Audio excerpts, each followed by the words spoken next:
The first big story of the day is, of course, the Andrew Cuomo sexual harassment allegations. If you have been a regular of this channel, you know that typically I don't dive into these types of stories until we hit a certain threshold. There's always allegations that are floating around that somebody did something wrong, somebody was sexually harassing somebody was offensive, or somebody committed some sort of a interpersonal type of a crime. And the problem with these types of crimes are that they're very personal, right? That's kind of he said, she said scenarios where anything that anybody says is offensive to somebody, especially now in 2021. And so typically the standard rule, in my experience that I've seen as a practicing criminal defense lawyer, is that prosecutors will wait until there's two.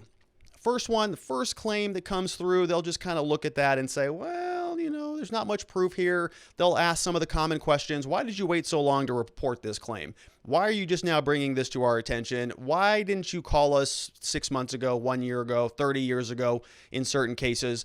And they'll be a little bit more skeptical. But when there are two, when you have two women, two men, two allegations, and if you can corroborate those two, then it becomes a bigger deal. Prosecutors will now look at it with a much closer lens. And so that's the situation that we see here with Andrew Cuomo. There is now a second accuser of claiming that Andrew Cuomo committed sexual harassment against one of his former aides. This story comes over from the New York Times. A second former aide to Andrew Cuomo is accusing him of sexual harassment, saying he asked her questions about her sex life, whether she was monogamous in her relationships, and if she had ever had sex with older men. The aide, her name is Charlotte Bennett, who was an executive assistant and a health policy advisor in the Cuomo administration until she left in November, told the New York Times that the governor had harassed her late last spring during the height of the state's fight against the coronavirus. Ms. Bennett, who is 25, said the most unsettling episode occurred in June 5th, when she was alone with Mr. Cuomo in his state capitol office. In a series of interviews this week, she said the governor had asked her numerous questions about her personal life, including whether she thought age made a difference in romantic relationships, and had said that he was open to relationships with women in their 20s, comments she interpreted as clear overtures toward a sexual relationship. So we're going to get into the rest of this story. A couple quick things here on this one. As you know, I am a criminal defense attorney. So, right now we're sort of living in this environment, still sort of, I would say, in the era of, hashtag Me Too, coming out of the Harvey Weinstein stuff. Saw a lot of these types of allegations against Judge Kavanaugh during the Supreme Court nomination. We had Blasey Ford, who was bringing up new claims from 25 years ago. And this is just kind of a repeated story that we see more and more of. A lot of these allegations by women against older men, higher men in power. And it's something that I absolutely believe is happening, right? I don't doubt that there is sexual harassment going on, nor do I want to blame the victims of this conduct. I certainly empathize with them. I don't think that any woman or any man or anybody working anywhere should ever have sexual harassment against them in any way, shape, or form. And I'm somebody who employs people, and I think about this a lot. And I want to make sure that it is a safe environment where people have no fears of being able, having to come into their office and be harassed, be impugned, or feel unsafe. And so it's something I believe in. I practice it a lot, and it is sort of fundamental to, I think, living in a civilized society. You want to be able to go out, go to the grocery store without being sexually harassed. So I empathize with a lot of individuals, anybody on any side of the aisle who is in that position, and I empathize with them. So that's that issue. On the other side of this issue, I am definitely not a hashtag believe all women individual, right? Not personally and not professionally. I am a criminal defense attorney, so part of my job is to believe no women. It's not to believe anybody who doesn't have any evidence to support their claims. And so as we're going through this Cuomo stuff, we got to be careful. We got to be certain here that we're not impugning somebody in the court of public opinion because there seems to be a dog pile going on. Now, if you are also a regular of this channel, you'll also notice that I am not a particular fan of Andrew Cuomo, his politics, the way that he handled COVID. I did not like the gallivanting of him and his party, just sort of floating around for the last year or so, talking about how excellent they are on the coronavirus stuff. And then suddenly we learned that many more people might be dead as a direct result of his conduct. And so you got to be careful that we're sort of separating issues out from one another. It's easy for somebody like me who doesn't like a politician's political perspective to come and slam dunk on him and say, well, look, because I don't like that policy, now I'm going to use this separate issue to go and make a political point. And so I'm not trying to do that here. What I am trying to do is just sort of go through the claims against the governor and give him a fair shake, see what these look like. I will tell you that traditionally, or historically, I have represented a lot of individuals with women or men bringing claims against the defendant that were not true, that were proven to be false, and we've seen it in court. I've represented people where I'll be preparing for a trial. All of these allegations will exist against the defendant, but as we get closer and closer to trial, suddenly they evaporate. So it starts out as very strong claims, a lot of evidence, but then as the case progresses, we start to see that it's really kind of flimsy and there really wasn't any evidence to begin with, but the damage in these cases is already done. And so we're playing around, it's hypothesizing, I call it mental gymnastics on this show, with a very powerful person. One of the Governor Cuomo is representing one of the biggest states in the country, one of the biggest cities in the country, has a lot of power, a lot of resources, and so he's going to be able to prepare his defense. But I just wanted to make a couple points. One, we're talking about the court of public opinion. Yes, we can sort of play around with some of these ideas, but we're also talking about women who have been sexually harassed, sexually potentially assaulted in some cases, and they deserve their day in court, but so does Andrew Cuomo. If these claims are going to turn into criminal investigations, if these are going to turn into things where he could potentially go to jail, we want to make sure that he gets due process. Okay, as much as I may dislike a lot of his policy prescriptions, we want to make sure he maintains the presumption of innocence unless proven otherwise. We want to make sure that he gets a fair shake, a fair trial, and that all of this moves forward according to the standard protections of our justice system. Those don't just evaporate because he's on one political side of the aisle. And we want to maintain that standard across the board, regardless of who it is. Even Harvey Weinstein deserved a fair trial, a fair shake, the presumption of innocence. And that's something that I believe is bigger and more profound than any particular claim, whether we're talking about Chauvin, Ghislaine Maxwell, whether we're talking about Andrew Cuomo. They all deserve the baseline of due process and a fair trial and the presumption of innocence.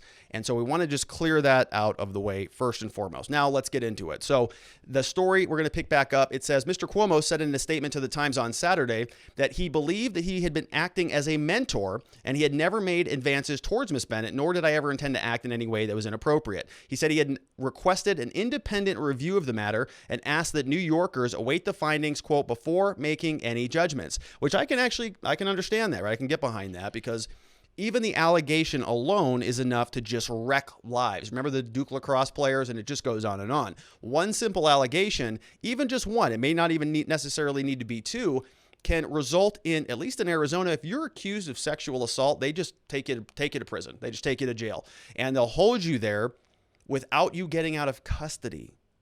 You cannot be released. So you're sitting in custody, still with the presumption of innocence, but because society has deemed you to be such a danger to society, they will not let you out of custody unless you can sort of pull some legal maneuvers and be very aggressive asking for bond or asking for bail. So we got to be extra cognizant here that these are serious allegations and serious charges, and I do not like to be flippant about these allegations. Let's go back to the story. Ms. Bennett said that during the June encounter, the governor, 63, also complained to her about being lonely during the pandemic, mentioning that he can't even hug anyone before turning her focus to Ms. Bennett. She said that Mr. Cuomo asked her, "Who did I last hug?" Right? And I'm not condoning any of this behavior or any of this type of conversation. Ms. Bennett said that she had tried to dodge the question by responding that she missed hugging her parents. And he was like, "No, I mean like really hugged somebody," she said. Mr. Cuomo never tried to touch her, Ms. Bennett said. But the message of the entire episode was unmistakable to her.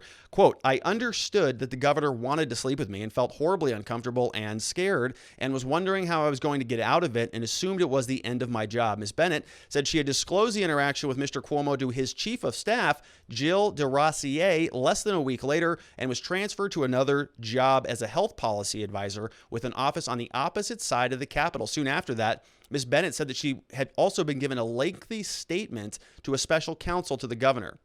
Judith Mogul toward the end of June. So pretty good information there, right? One of the key allegations, or one of the key, I would say, defenses from many defense attorneys in these types of cases is that you waited too long. Why'd you wait so long? Why'd you wait to go and report this? Why are you just now coming forward and bringing this to everybody's attention? And there's some good reasons for that. It's not just because, somebody had buyer remorse, but there are different evidentiary standards that are more productive the sooner you get to the evidence. So let's say it was the case of a physical touch. Let's say it was the case of actual penetration or some sort of transfer of bodily fluids. Well, there's evidence in there in that you want to go and gather. So if you're going to be waiting 6 months or 12 months, so that evidence just goes away. Even a week later, it's gone. You're not going to get it anymore. So here with Miss Bennett, what we see, she did respond. She was talking to a lot of people about it. In fact, she talked specifically to Cuomo's chief of staff, goes by the name of Jill DeRossier. Less than a week later, she has this bad interaction. She says, oh, this kind of feels sexual harassing, and I'm going to have to go talk to somebody about it. She did it. A week later, boom, what happens? She gets transferred. She goes from an executive assistant to a health policy advisor. That's kind of a promotion, it sounds like to me. She gets an office on the opposite side of the Capitol, and soon after that, Ms. Bennett gave a lengthy statement to special counsel to the governor, a woman by the name of Judith Mogul. So we've got one woman reporting to two other women, Jill DeRossier, chief of staff, and Judith Mogul, special counsel. So presumably, women would believe other women, and they would elevate this up, and this would come out at some point. Or is the evidence that they moved her out, is that evidence of culpability, not as a sort of legal standard, but just in the mind, in the court of public opinion? Do you think that the fact that they just said, uh-oh, Cuomo is being creepo again, what do you want to do with her? I don't know. Give her a promotion. Make her a health policy advisor. Well, what's her background? Well, she was an executive assistant. Well, what did that mean? Well, I don't know. She brought Andrew lunch. Okay, well, that's healthy enough. Did she bring him salads? Good, that's healthy. Give her a health policy advisor position, and let's just throw her on the other side of the Capitol so that this never comes up again. How does that sound? We got the Judith Mogul, we have Jill DeRossier, we got the chief of staff, special counsel. They scratch their heads. They go, yeah, that sounds good. And then out goes Miss Bennett to the other side of the Capitol. The story goes on over at the New York Times. Says Miss Bennett said she ultimately decided not to insist on an investigation because she was happy in her new job and wanted to move on.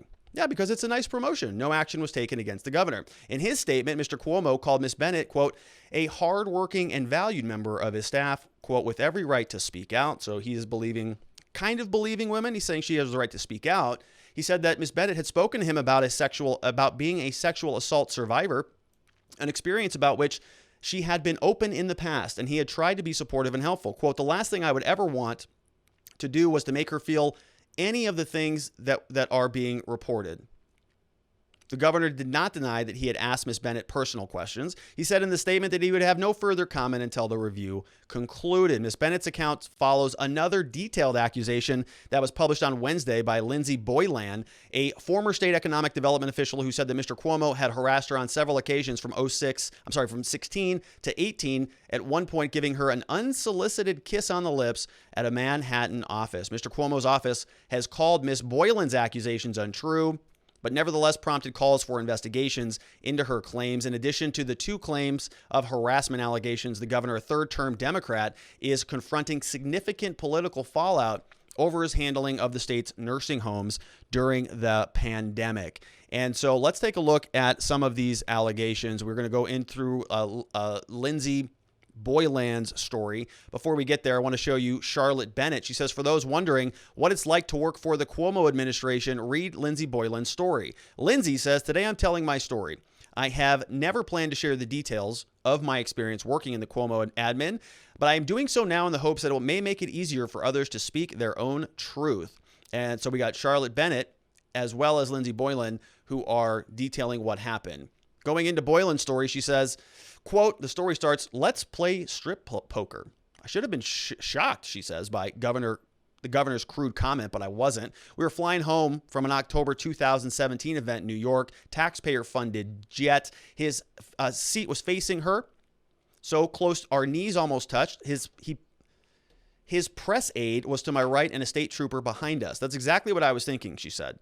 She responded sarcastically. She tried to play it cool. But in that moment, I realized how acquiescent I had become. Cuomo, she says, has created a culture within his administration where sexual harassment and bullying is so pervasive that it is not only condoned, but expected. His inappropriate behavior towards women was an affirmation that he liked you, that you must be doing something right. He used intimidation to silence his critics, and if you dared to speak up, you would face consequences. While enjoying a week with my husband and 6-year-old daughter, I spontaneously decided to share a small part of the truth I had hidden for so long in shame and never planned to disclose. The night before, a former Cuomo staffer confided to me that she, too, had been the subject of the governor's workplace harassment. Her story mirrored my own. Seeing his name floated as a potential candidate for the U.S. Attorney General, the highest law enforcement official in the land, set me off.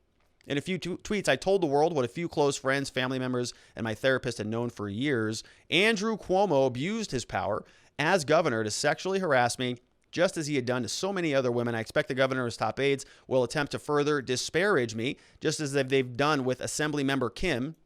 And Kim, we talked about. Kim was the other individual who is really going aggressively towards Cuomo for some of the COVID stuff. A lot of investigations, and he sort of had to bring in counsel to conversate with the Cuomo administration. And so it seems like we're seeing a little bit of a pattern here. They'd lose their jobs if they didn't protect him. That's how this administration works. I know because I was a part of it. In 2016, she was promoted to Deputy Secretary of Economic Development and Special Advisor to the governor. Initially, she turned down the job, not because I didn't want the responsibility. I didn't want to be near him. I finally accepted the position at the governor's insistence with one requirement. I would keep my old agency office and remain on a separate floor from him and his inner circle. Okay. The governor's pervasive harassment extended beyond just me. He made unflattering comments about the weight of female colleagues, ridiculed them about their romantic relationships and significant others. He said reasons that men get women were money and power. I tried to excuse his behavior. I told myself it's only words, but that changed after a one-on-one briefing with the governor to update him on economic and infrastructure projects. We were in his New York office on 3rd Ave. I got up to leave, walked toward an open door. He stepped in front of me and kissed me on the lips. I was in shock, but I kept walking. After my tweets about the governor in December, 2 women reached out to me with their own experiences. One described how she lived in constant fear, scared of what would happen to her if she rejected the governor's advances. The other said she was instructed by the governor to warn staff members who were upset that their jobs could be at risk. Both told me they were too afraid to speak out. I know some will brush off my experience as trivial. We are accustomed to powerful men behaving badly when no one is watching. But what does it say about us when everyone is watching and no one says a thing? Telling my truth isn't about seeking revenge. I was proud to work in the Cuomo administration. For so long, I had looked up to the governor, but his abusive behavior needs to stop. So, these are tough stories to comment on. I would imagine that she wasn't expecting it to get that bad. A physical kiss on the lips, right? That's assault, misdemeanor assault in many, many states. I'm not sure about specifically in New York, but it's an apprehension. You're in apprehension of an imminent offensive conduct towards you. So a kiss on the lips by somebody that you don't want that kiss from, I think would meet the threshold of that standard under many different statutes. But at the same time, why? Look, I know I'm going to get skewered over this comment, but why is she putting herself around somebody who she knows is a predator? Now she sort of makes walls off her zone a little bit, and that's going to put her in a different part of the government, a different part of the environment. But you're still putting yourself close to danger. You're still putting yourself to somebody who is a predator. And I'm not trying to blame the victims here. I know that's what it sounds like. But if this was an area where there was borderline harassment, and you're still going to sort of be in a position where you're interacting with that person for a long period of time, and then it escalates, it's just not a smart thing to do as a person, I don't think. I know, I get it. Here is the sexual harassment statute under the CFR Code on Federal Regulation. So this is according to the federal government. Okay, sexual harassment is a form of employee misconduct which undermines the integrity of the employment relationship. So employee misconduct. Well, I think kissing somebody in your office would probably reach that threshold. All employees must be allowed to work in an environment free from unsolicited and unwelcome sexual overtures. The Code of Federal Regulations is guidelines, essentially. So we have the U.S. Code, which tells us what the law is, and the Code of Federal Regulations is applying it to different scenarios. Sexual harassment here is defined by the Office of Personnel Management as deliberate or repeated, unsolicited verbal comments, gestures, or physical contact of a sexual nature which are unwelcome, right? So I think what she's alleging here is accurate. I think that is actual sexual harassment just by the government's own standard. According to the Office of Personnel Management, physical contact of a sexual nature which is unwelcome is exactly what happened there. She's in his office. He has been long sort of offensive to her. She goes back into his office after having, been moved around for a little bit. Then the kiss comes. Then here we are now, we're talking about it. So that's according to the federal standards. Now, according to the governor's own website, they wanted to get some stuff done as it relates to sexual harassment. So combating sexual harassment in the workplace. Check this out this morning, right about noon, March 11th, 2021 at 12 p.m. A nation-leading anti-sexual harassment agenda. A nation-leading anti-sexual harassment agenda. That was Governor Cuomo's agenda. Governor Cuomo and New York State are leading the nation with new laws to combat sexual harassment in the marketplace. On August 12th, 2019, Cuomo signed legislation that strengthened protections against discrimination and harassment under the New York State's human rights law. These protections supplement the laws that the governor signed in April 2019. They're a part of his 2019 Women's Agenda. Attention, New York City employers. The New York City Commission on Human Rights has launched an online training program. So if you go to this program on combating sexual harassment in the marketplace, when I tried to find the document this morning, I tried to click on the link. So this was actually earlier. I'm not sure why that's old. I took this morning, I thought. The requested page, sites, default files, PDF, guidance, sexual harassment employers could not be found. And so I think Mom might have pulled that up later down the road, but it's kind of irrelevant. The point is, he sort of is in violation of the sexual harassment guidelines, going up to somebody in your office who's an employee and just kissing them on the lips when, you don't live in Holland or something like that where everybody kisses everybody.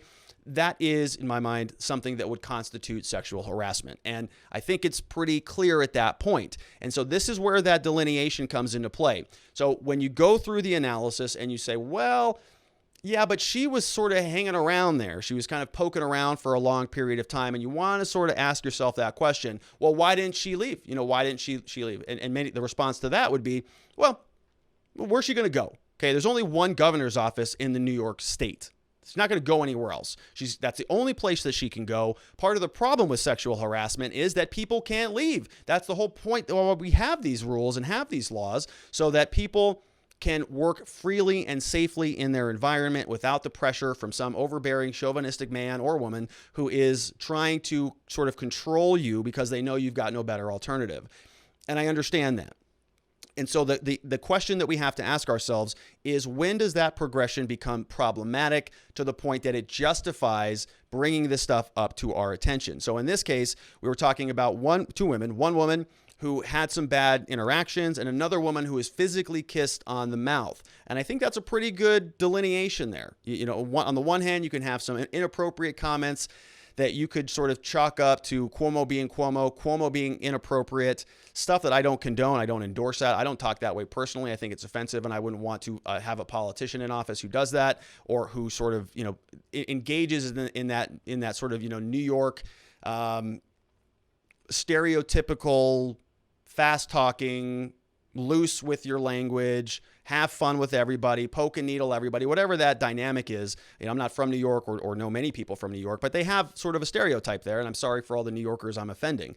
But the point is that there is some of that, right? That's just a natural thing. People are going to be how they are. It does cross a line at some point, and there were some situations here in Cuomo's case where the women responded and acted appropriately, and within the own administration, they didn't do anything about it. So the first woman that we talked about, she responded, asked a question, got some inappropriate commentary back from the governor. She sends it over to the special counsel as well as another entity, the chief of staff with Cuomo's own office. So she was reporting it, and the people that she reported it to didn't do anything with it. She got a raise, she moved over to a different job, and just let the whole thing go. And that's how bad conduct can be allowed to fester. It's because within the bureaucracy, they just excuse it all and it just goes by the wayside. So something should have happened then. It didn't, and that is the governor's fault, and he should be held accountable for that, as should everybody else in his administration for not dealing with that more appropriately.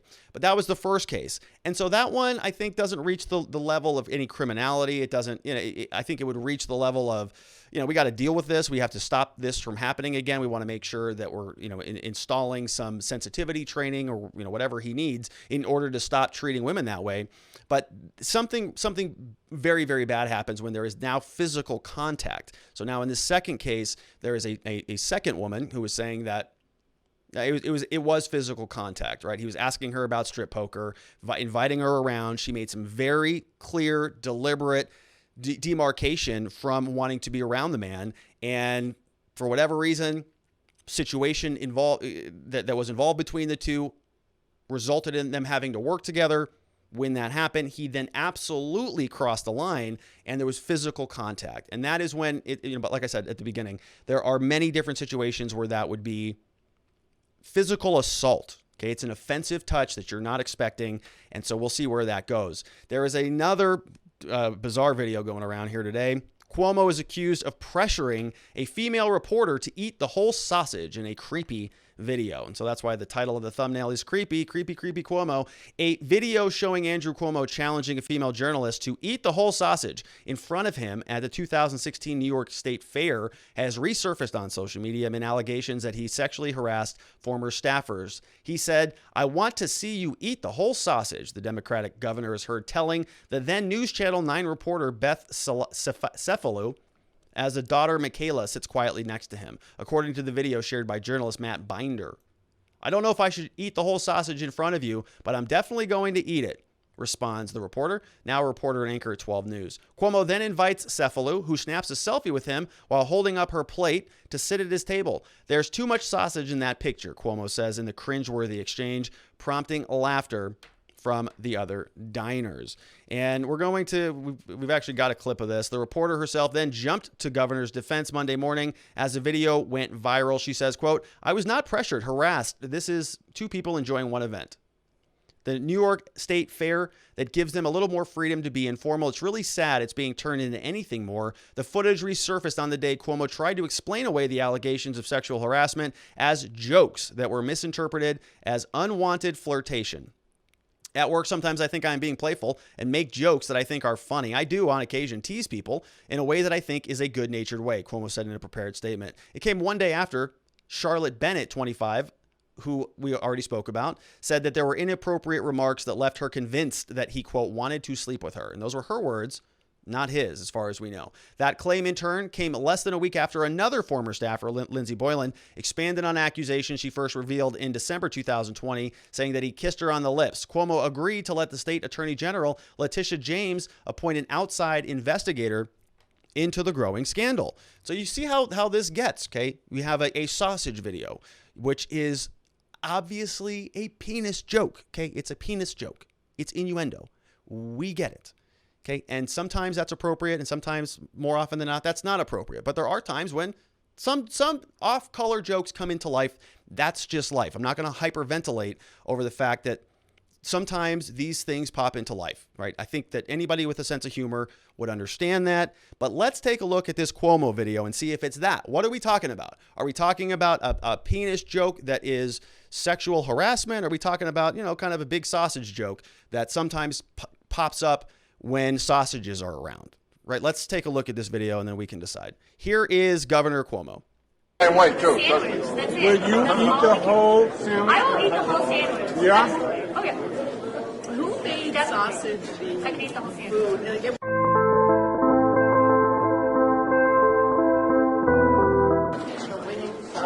No excuses. Everyone, the county. It's not as easy to eat this in front of all these cameras as you make it seem. Well, that's right. Now That's we know your how good. incredible feel. Not only do you have to eat the sausage, but That's you all. have to. That's part of the being the governor, right? Learning how. Well, there is a course when you get elected to office. They have a course called Eating on Camera.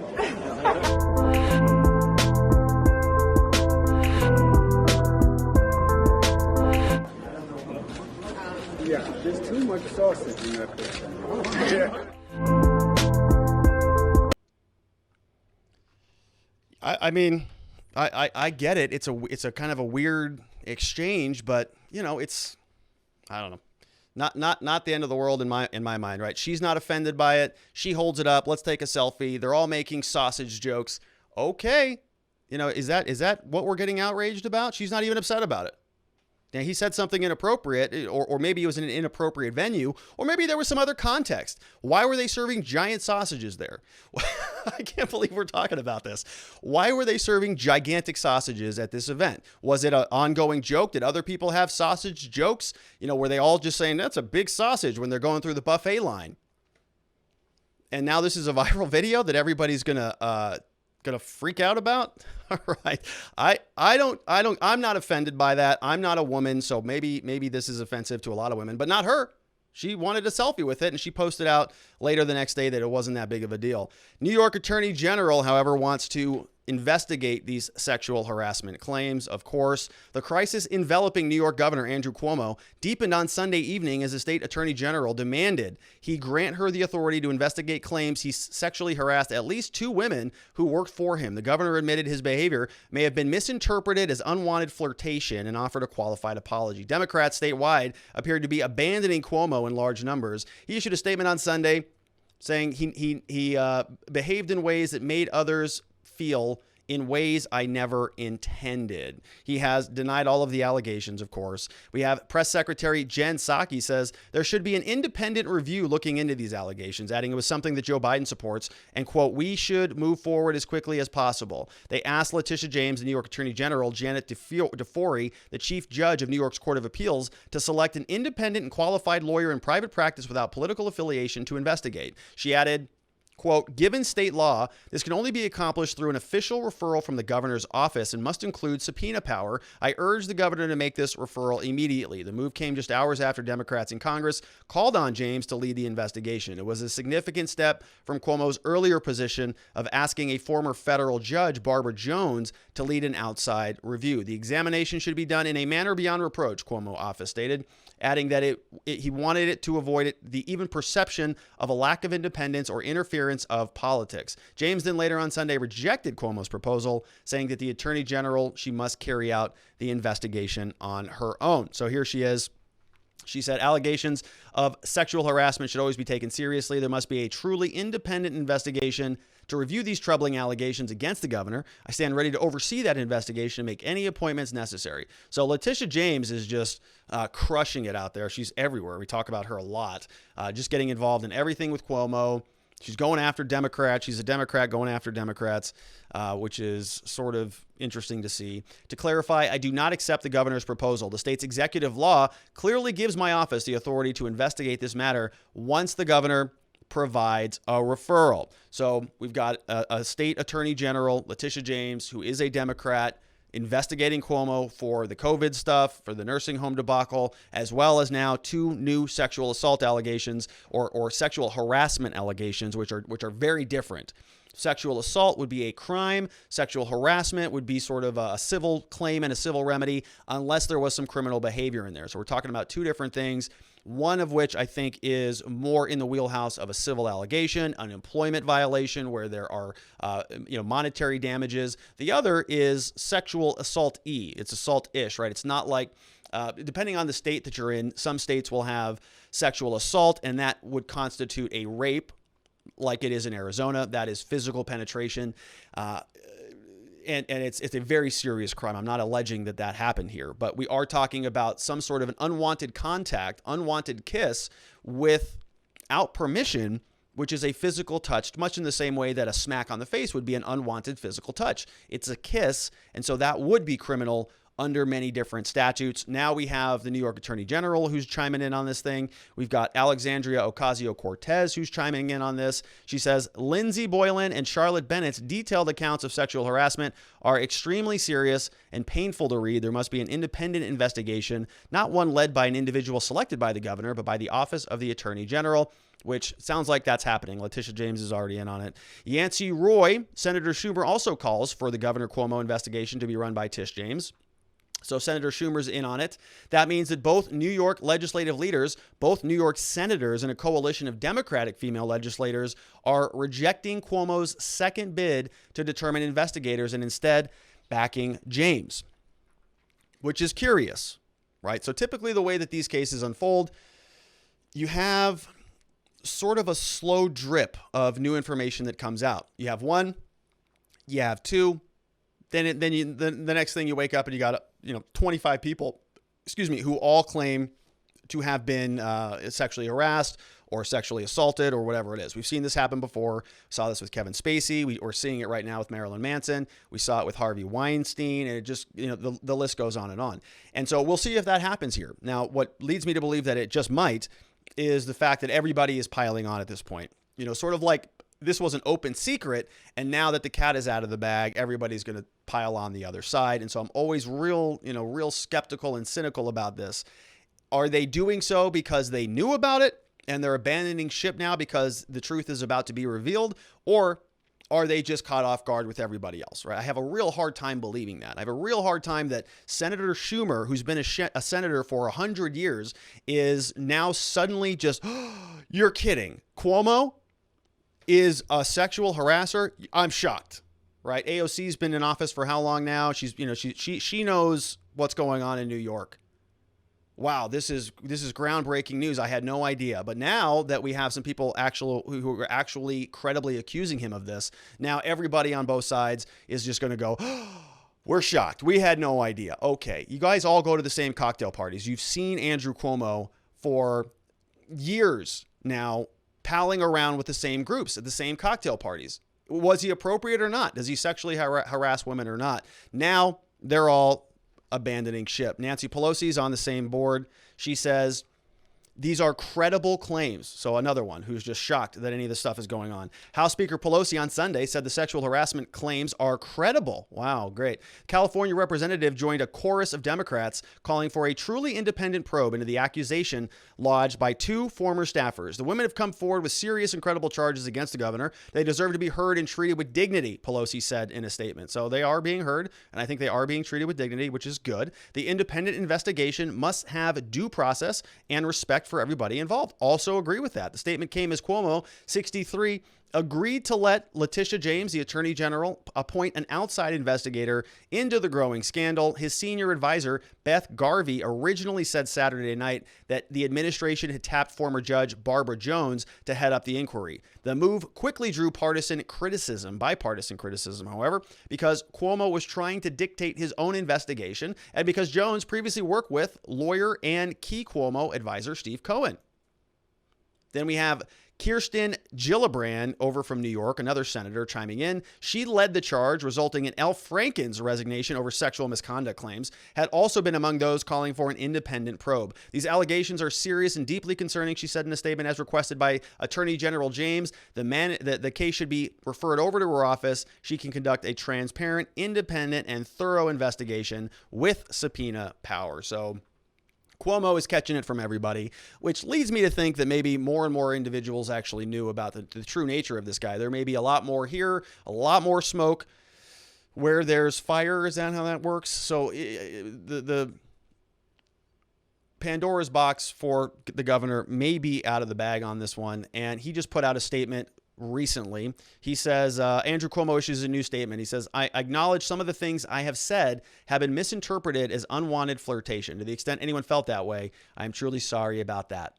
So here it is. Let's give him the benefit of the doubt. He's being accused of these crimes or of these allegations. These are serious allegations. These will destroy a person. If they're true, he deserves to be paying the repercussions for it, paying the damages for it, but he hasn't. We haven't seen much evidence yet. We've just seen some stuff that has been posted online. Questions have been raised about some of my past interactions with people in the office. I never intended to offend anyone or cause any harm. I spend most of my life at work, and colleagues are often also personal friends. At work, sometimes I am being playful and make jokes that I think are funny. I do on occasion tease people in what I think is a good-natured way. I do it in public and in private. You have seen me do it at briefings hundreds of times. I have teased people about their personal lives, their relationships, and about getting married or not getting married. I mean, no offense.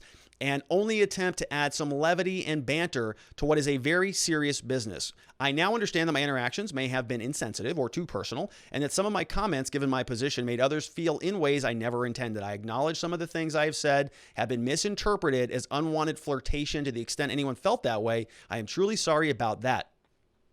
To be clear, I never inappropriately touched anybody. I never propositioned anybody, and I never intended to make anyone feel uncomfortable, but these are allegations that New Yorkers deserve answers to. That's why I asked for an outside independent review that looks into these allegations separately. My office has heard anecdotally that some people have reached out to Ms. Bennett to express displeasure about her coming forward. My message to anyone doing that is you have misjudged what matters to me in my administration, and you should stop now, period. So pretty good statement, pretty solid statement. I don't think he's acknowledging anything. He's directly refuting it all, right? I've never touched anybody. He's sorry about, I am sorry. He actually says that. I am truly sorry about that, which we often don't hear in statements like this. We often don't hear the I am sorry. It's a lot of I regret this. And he is sort of modifying it with, to the extent anyone felt that way, I'm sorry about that. But you know, it's sort of a couched statement of remorse, which is accurate. Right? If he didn't think he did anything wrong, then this is not about doing something wrong. It's just about communicating improperly. And I don't think that that is a crime. Now, if you're touching somebody, if you're kissing somebody, if you're sexually making contact, that might be a crime. And I'm not commenting with that statement on the other allegations about regular sexual improprieties in the workplace that would constitute civil sexual harassment claims. We're talking about the criminal charges here, and he's not apologizing for anything that would constitute criminal conduct. Moving forward, he says he is sorry for the jokes. He says, I think we read all of this. Erica Vladimir, co-founder of the Sexual Harassment Working Group, which is made up of former legislative staffers, dismissed Cuomo's defense as complete BS. It's gaslighting 101, she told the Post. He's trying to put the onus on the victim. He's clearly not trying to take ownership for his actions. This is classic Cuomo in a compressed time period. People are finally recognizing what kind of powerful abuser he is. Cuomo's statement was issued minutes after a special counsel and senior advisor, Beth Garvey, blinked first in an hours-long back and forth with the state attorney general, Letitia James, over how to investigate the allegations. So, you know, we'll see. I mean, he's going to be under some serious scrutiny, some serious investigation. I'll be very curious to see what some of, you know, what other evidence they uncover after all of these investigations. Or what are we going to know? Are we going to find other individuals who these two women communicated with? Are we going to have just this sort of opening this floodgate of new allegations against him? I might actually think that that is probably true. I think there's probably going to be a lot more of this stuff just based on the fact that everybody is abandoning ship right now. All of the other Democrats, especially those close to him in New York, lead me to believe that there's probably more to come down the pike on this story. That being said, he's entitled to due process. He's entitled to the presumption of innocence at this moment in time. He's entitled to have a fair trial if there are sexual allegations that constitute criminal conduct that ultimately bubble up. And we'll see where this goes. Curious story. Let's take a look at some questions over from locals.com. This is locals.com/watching the watchers. The first one from Hack said, I just posted a thing regarding the Cuomo thing. I don't necessarily care about the sexual harassment stuff. That is the legal system's responsibility and not the media's, except as a witch hunt attempt. I am more concerned about his role as a politician who led to grandma dying. Yeah, that's kind of my take on this too, Hack. You know, I think this is somebody that is really, really sort of catching it from all ends, and some of it's, I mean, clearly important, right? If he is sexually harassing women, we don't want that to happen. If that is the case, and there's credible claims about that now, there's two of them now, a little bit different, but there's two, so we can start asking questions. If he is doing that, we got to make sure that that stops, right? And we certainly don't want a politician who's out there sexually harassing women. I'm not endorsing or condoning that at all. But these are just claims right now. We got to be careful about how we treat the claims. There's a lot of people out there who want to convict this man for just some statements without much more evidence. And that's the point that I'm trying to make. We got to be very cautious about this. Pinky2 says, this is all too common. I feel as long as he did not enter her personal space or talk, say, crudely descriptive, then it sounds like it was addressed with the boss, taking it to counsel right away. But is this a real pattern? Good question, Pinky. Yeah, and it's probably a little bit too soon. Now that we have two, I'm going to guess that there are more that ultimately come out. But still, is this an inappropriate man that people just don't have the stones to say, hey, that's not appropriate. Please don't talk to me like that, right? Stop with the jokes. Stop with the friendly back and forth. We're not, this is not an appropriate conversation to have here, and just go on about their business. Or is this, I just get the sense that everybody is so offended about everything these days that, I'm not going to be the one to just jump on one side or the other. We got Liberty or Death says, this is just like Weinstein. Everyone knew. The difference now is that there is a Dem in the White House, and AG Letitia James wants to be the governor. Letitia James is going hard, right? She's kind of inserting herself into everything. I think she's involved in the Trump tax stuff. She's involved in the nursing home stuff. She's involved with now this claim. And I think she even did a report on Daniel Prude. Remember, we read that report, or I went through that report last week. So yes, everybody, right? I think I agree with you, Liberty or Death. Everybody knew. They all swept it under the rug for a long period of time. Everybody in New York probably knew about this. And now they're like jumping overboard. Well, that ship's sinking. Let me get onto a life raft. And they're going to come back out and they're going to claim this was egregious. This was heinous. I can't believe it. I had no idea. Yeah, right. You all work together. How do you not know? All right. Nadarb says, I feel like they're going to make their reason to take him down, drawing attention away from the old folks' home situation. Seems to be working at the moment. The old bait and switch. Yeah, why is this coming out right now, right? We knew this stuff was going on last year. Very interesting. Hack Consulting says, if the victim isn't going to report it to proper authorities, and instead go to the media, if the authorities have failed, fine, go to the media, then if there is any political advantage they intend to gain needs to be held against them. I avoid bad situations. Why can't she not do so? Powerful men? No, the issue is the power abuse of women.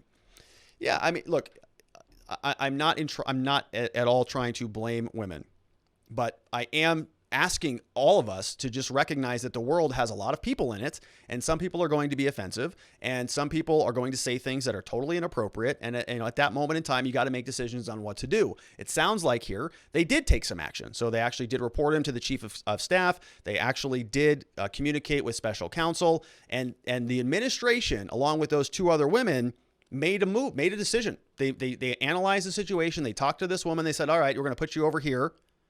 Are you okay with that? Yes, I'm fine with that. Okay, then it's done. Or not. It's not done because now she's bringing it up for some reason. Same story with the other woman. Right? Everything was fine. Everything was good. She wanted to build in some distance from the man. It was bad, but not that bad because she still worked there and she knew that she was going to be in close proximity with him. And then another meeting happened. She shows up to the meeting and it happens again. So enough on that. Pinky2 says, anyone can get the job in this office, can easily move to another company. I agree with the regulations for men and women. Men sometimes get sexual harassment. Yeah, I agree with that. Want to know says, what about same-sex sexual harassment? That's next. I imagine that goes on too. No question about it.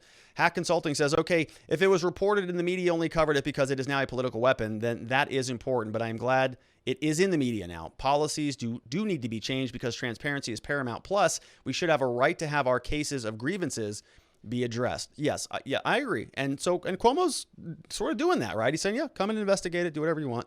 And he acquiesced to Letitia James. So now she is going to be able to run this investigation of, what could amount to jokes. I don't know. We'll find out. Shade says, many reasons women stay, think it will stop or won't go farther, needs the job, want to keep their position they worked hard for. And many women who have been previously abused as young women or child, so unfortunately leads to many emotional triggers and even freezing, shock, etc. Also know women do not always protect women. Yeah, I agree with all of that, _shades. I think that is right. Look, on this channel that my mom is the most important person in the world to me, right? And she sort of worked her way up through the aerospace industry, and I've heard many stories of all the nonsense that she had to go through, so much so that she ended up leaving and and going and starting her own company, which didn't work out so well. But she is now sort of transitioned in life and she's doing something else. But growing up, I got to see a lot of that. I got to see a lot of BS garbage that she got because she was very qualified, but there was, some chauvinism in the old, this was back in the 80s and 90s when things were even a little bit worse maybe than many people would say now. So my point here, I'm not trying to blame these women, but I am trying to say we need to make sure that their claims have merit before we can just suddenly convict somebody in the court of public opinion. A lot of people are doing that right now, and I think it's premature. We might fast forward a week from now, there may be 10 other women with text messages and screenshots, and we might get the who was the other guy, the other congressperson, Hillary's the picture guy. The penis picture guy. What was his name? I can't remember his name. But, he went away for a long period of time, and he was also going to, I think, be in New York and also run for mayor or something like that. The name is escaping me. Somebody will remember it. It's Huma Abedin and her ex. Right? It may turn into that Cuomo has just been sending pics all over the place that nobody wants to see. Maybe that comes out and we say, okay, yeah, now there's enough evidence. Now there is enough here to convict this man in either the court of public opinion or not. But as it stands right now, this whole thing feels like a media dogpile. I don't like when that happens to anybody in this country. We have another one from Liberty or Death says, I don't care for Cuomo, but that video really looked like innuendo between both of them. Yeah, I mean, it's not a polite joke. This is not something that you would make in the company of polite people typically, but they're in New York and they're eating huge sausages and they're having fun with it. And she's taking a selfie with it. Nobody's offended. So we're going to go hysterical over that. I won't. Hack Consulting says, if the rest of the harassment claims are like the Cuomo diner video, then there is a reason that they were never resolved. They were either not per the standard of sexual harassment, or they were things they racked up in order to hold against the person at a later time. Yeah, I think so. I mean, I'm not offended about that video. Neither was she. So why is everybody melting down over it? Robert, so someone mentioned that it seems like the deaths he's responsible for are suddenly put on the back burner. Maybe Dems trying to overshadow with the harassment claims. Yeah, or they're trying to mute some of the opposition out there in the party, right? This is a different way to think about it. Look at sort of the two. So Trump's not in office anymore. Things have been pretty quiet out there. They don't have a punching bag to beat up on every single day. And so now the focus has shifted. Are you noticing that it's going to the governors a little bit more? Are you noticing that it's going to Ron DeSantis, who's sort of in the spotlight, Gavin Newsom, who's probably going to be recalled here shortly, and Andrew Cuomo? So the focus has just shifted. Why is that? Well, I don't know. Maybe they are maneuvering to change the narrative for this next tier of politicians. It's good as theory as any I can think of. If the media is calling someone a gaslighter, then the media is gaslighting the viewer. Cuomo's defense matches what a person should say regarding the Cuomo dinner party types of incidents. Either he truly feels that way or he has a good lawyer. Yeah. Get Some Skate says, how is any alleged sexual advance relevant when so much time has already passed before the victim comes forward? It's another great point. And I think there's a lot of valid points on that. I mean, I think it's a very valid perspective. Now, in this case, the first woman did report this. She actually communicated it to two people in the staff. They made some adjustments, and then she moved out. She went to a different facility. So it sounds like that was resolved internally, which is the right way to do this stuff in most situations, unless there was more. And she didn't call the police. She didn't feel physically threatened, as far as I can tell. This was just sort of inappropriate communication. They dealt with it internally. She moved on. Now it's puffing up into a big story. Why is that? Ma says, ABC, PBS, MSNBC has covered Cuomo harassment victims coming out, saying he downplayed numbers. They certainly covered these stories. Did I say that they have not covered them? Ma?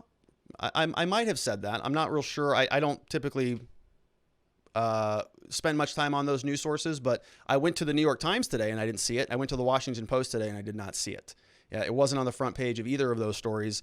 I think that they are talking about it, but I'm not real sure. I'm not real sure why it's so relevant right now. I mean, these are sort of problematic claims, but they're kind of minimal, I think, relative to him killing, 10,000 people in nursing homes. Liberty or Death says, I don't think you're victim shaming. I grew up in Las Vegas where you can see women walking down the strip in bikinis and lingerie pre-Rona, but that didn't give you the right to pinch your butt. But maybe not walk down the street, the crowded strip wearing a bikini and lingerie. Yeah, that's exactly right? Yeah, I agree with that. Hack Consulting says, it is hearsay unless there's a recording or something else. So what? The system is still bad. Good point. We have Dr. Renal MD says, Andrew and Chris Cuomo come from both the Cuomo political family syndicate. They colluded with CNN to make us think Trump was botching the pandemic. It was a PR smear full of half-truths. Ironic the media has changed its tune. Yeah, I got that sense a lot. We sort of saw this contrast. They needed somebody to contrast Donald Trump. Donald Trump, this evil maniac who wanted to ruin America and was just poo-pooing COVID, and he's responsible for 400,000 deaths. Over here, we have Andrew Cuomo, who is literally making decisions that are killing more people than need to die, and he is photographed with pictures of the sort of the image of Jesus, the crown of enlightenment around his head. He puts a book out, he puts posters out, he goes on the TV shows. His brother on CNN is making the Q-tip jokes. Everything's a joke until it's not anymore, and until people start catching on. But what was that? Why was the media so dishonest on this? This stuff was happening back then. We knew back in June that one of these accusers was already out there having conversations with his staff. Why didn't she come out back then? Was it political? Was this stuff kept under the rug? Did nobody want to talk about the nursing home situation until after the election? Then suddenly we can pull the lid off the thing? I don't know. Hack Consulting says exactly what is disgusting about this story, the way they are dog whistling to those in their groups. It is just that now the Republicans have a chance to stop piling onto the dog pile when Democrats open up a target.